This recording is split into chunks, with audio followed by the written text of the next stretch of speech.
আসসালামু আলাইকুম ভাই লোক, আজকের ভিডিওটি জনস্বার্থে তথ্য দিচ্ছি শুধুমাত্র যারা পর্তুগাল যাবেন, ভারতে গিয়ে বিএফএস গ্লোবাল ফেস করবেন। আমার পরিচিত দুইটি ভাই আজকে এন্ট্রি রিফিউজ খেয়েছে, অর্থাৎ ভারতে ঢুকতে পারে নাই, ওনারা বাংলাদেশে ওনাদেরকে ফেরত পাঠানো হয়েছে। তো সেজন্য আমি আপনাদেরকে আজকে এই ভিডিওটি শেয়ার করব, যারা ভবিষ্যতে আপনারা পর্তুগালের এম্বাসি ফেস করার জন্য ভারতে যাবেন, আপনারা যেন ঘটনাটি জেনে সতর্ক অবস্থান নিতে পারেন এবং আপনারা যেন উপকৃত হন, আপনাদের সাথে যেন এই ঘটনা না ঘটে। এখন প্রথম কথা হচ্ছে, বর্তমানে ভারতীয় ভিসা পাওয়াটা এমনিতেই সোনার হরিণ, মানুষ লাখ লাখ টাকা খরচ করে ভারতের ভিসাটা করতেছে। এর মধ্যে আবার পর্তুগালে যারা D1 ক্যাটাগরিতে আবেদন করতেছেন, পর্তুগালে কিন্তু আপনার অ্যাপয়েন্টমেন্ট ডেট পাওয়াটাও কিন্তু অনেক কষ্টসাধ্য ব্যাপার। তাহলে দুইটা বড় বাধা অতিক্রম করার পরে ভারতীয় ভিসা অ্যারেঞ্জমেন্ট করা এবং অনেক টাকা খরচ করে পর্তুগালের এম্বাসি ফেস করার জন্য, পর্তুগালের বিএফএসের ডেট নেওয়ার জন্য ওইদিকেও রিডাবল টাকা খরচ করে পরবর্তীতে যখন ইন্ডিয়াতে যাওয়ার সময় আপনার বর্ডার থেকে যখন ফেরত আসে, তাহলে এর চেয়ে দুঃখজনক, হতাশাজনক আর কিছু হতে পারে না। আমি চাই আর ভবিষ্যতে কোনো বাংলাদেশি ভাইয়ের সাথে যেন এমন ঘটনা না ঘটে, ওনাদের ভুলগুলো কী হয়েছে আর এই ভুলগুলো যেন আপনারাও যেন না করেন।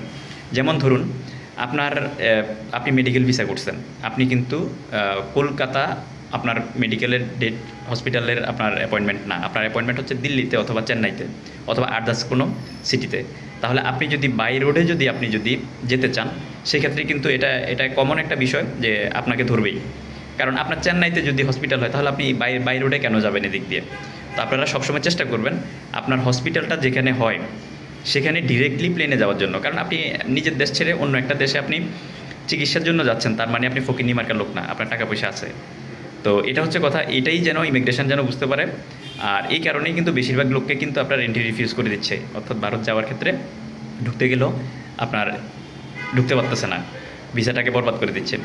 আপনি এম্বাসি ফেস করবেন, এটা যেন ওনারা বুঝতেই না পারে। অনেকে আবার ডিরেক্টলি প্লেনে করে গেলেও ওনাদেরকে ফেরত পাঠানো হচ্ছে। ওই যে আপনি এম্বাসি ফেস করতে যাচ্ছেন, এটা ওনাদেরকে আপনি জানান দিয়ে দিচ্ছেন।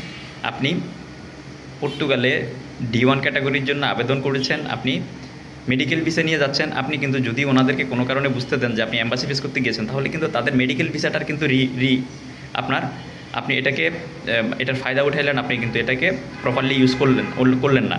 সেজন্য কিন্তু আপনি ভিসাটাকে মিস ইউজ করার কারণে আপনাকে কিন্তু তারা এন্ট্রি রিফিউজ দিতে বাধ্য, তারা দিতে পারবে আইনের কারণে, আইনের বলে।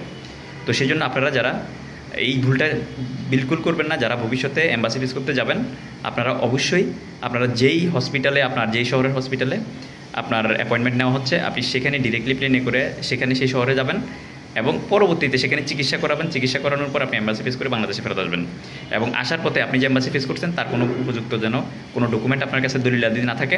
আপনি চিকিৎসা করতে গেছেন, চিকিৎসা করে আপনি আবার বাংলাদেশে ফেরত আসতেছেন, এই ডকুমেন্টগুলো আপনার কাছে থাকবে। তাহলে তাদের ভারতীয় ভিসাটার মিস ইউজ হয়নি, আপনি ভালোভাবে, আপনি সুন্দরভাবে কিন্তু আপনি আপনার ভিসাটাকে এন্ট্রি রিফিউজ ঠেকাইতে পারেন। আর এই মুহূর্তে বাংলাদেশিদের জন্য আসলে সব দেশের ভিসাই বন্ধ, ইউরোপের বৈধ কাজের ভিসা। আপনারা ভালো এজেন্সি পাইলে আপনারা Serbia, Macedonia, Slovenia, Slovakia, Romania এবং পর্তুগাল, এই দেশগুলো আপনারা ট্রাই করতে পারেন।